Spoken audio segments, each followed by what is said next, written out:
Ito guys, may gagawin na naman tayong isang Samsung A11. Ang problem nito ay no reading. Wala talaga itong ka-reading. So, susubukan natin gawin. Dahil na-test ko na siya guys, ay wala talagang lumalabas sa power supply. So, ang ang power IC ay medyo malinis pa. Kaya dito tayo mag-proceed sa CPU. Ang gagawin natin ay babakbakin natin CPU nito. Ito guys. So, I hope na makatulong na naman yung ganitong procedure kung paano natin nagagawa.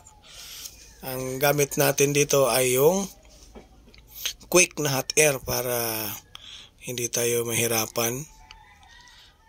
Tatanggalin natin yung CPU tapos ang gagawin natin i-re-revolve.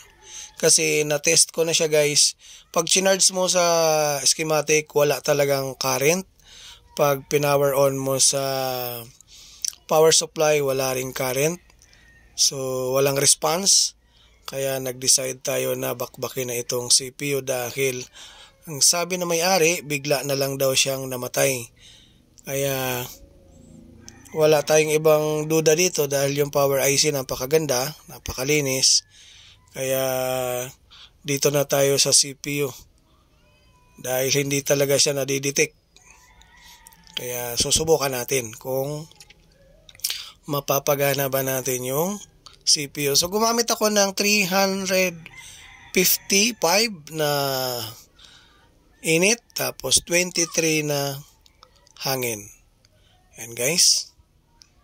Dahan-dahan lang ang angat natin para sigurado hindi siya ma-damage. Kasi pag pinersa natin dito, puti kasi yung glue nito. Pag pinersa natin yung angat, pwede may chance na masira natin yung mga pin out. Kaya alalay lang talaga ako para iwas disgrasya. Ayan. Sobrang nipis ng board na to guys, kaya iniingatan natin.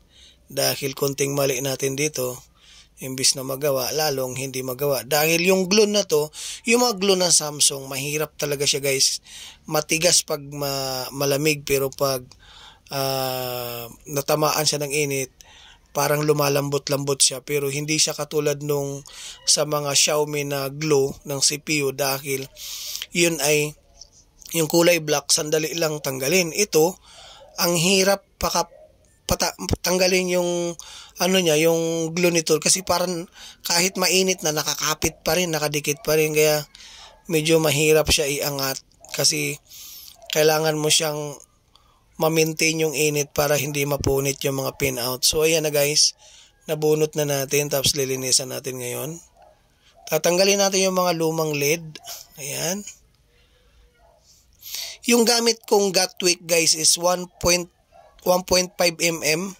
Yung pinakamanipis na talaga siya guys. So meron pa namang manipis pa sa 1.5, yung 0.1 mm. Yan. Itong gamit ko ay 1.5. Yan yung gustong-gusto ko gamitin. Yan. Ito guys, ito yung gamit kong gut wick ay yung 1.5.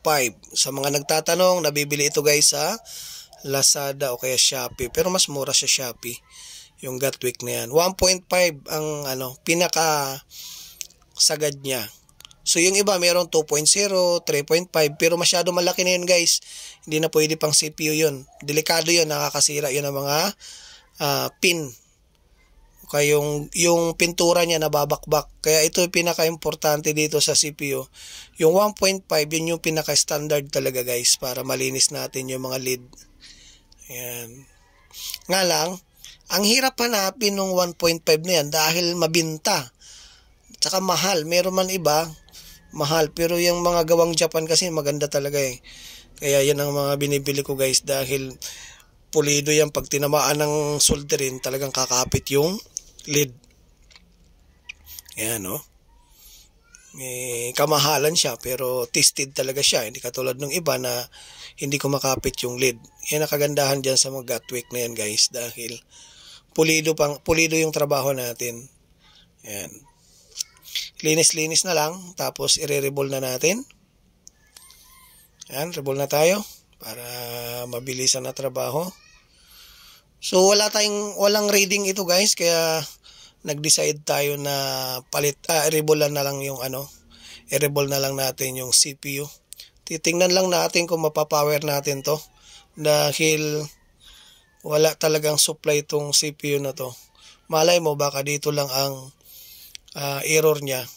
Pero sa tingin ko dito kasi wala naman ako nakikitang damage doon sa power IC dahil napakaganda ng power IC niya. Pero ito lang talaga duda ko kasi ang history, sabi ng may-ari, ang history na bigla na lang nag-blackout. Kaya dito na tayo mag-proceed sa CPU backpack. Linis mo na. Lilinisin natin yan. Importante yan guys, nililinis para magpantay siya. So ayan. Konting flux lang lagay natin, tapos lapag na natin guys. Wala na patumpik-tumpik, mabilisan na ito guys para mabilis natin makita kung lalabas yung result, kung papapagana ba natin. Yan. Masarap lang to i-reball dahil maliit lang yung CPU niya. Malaki lang siya tingnan guys pero napakaliit lang na CPU nito. Tsaka hindi ka pareho ng iba na double yung CPU. Ito single lang siya. Yung mga Samsung A50, A71, A70, double-double yung mga CPU. RAM sa ibabaw, CPU sa baba. So ito, single lang siya. Wala siyang kapatong. Kaya mabilis lang natin matrabaho. So mas madali siya gawin compare na mga double CPU. Yun yung medyo matrabaho dahil dalawa pa yung i-reball mo tapos malalaki. Ito kasi maliit lang. Mabilisan lang natin nagagawa.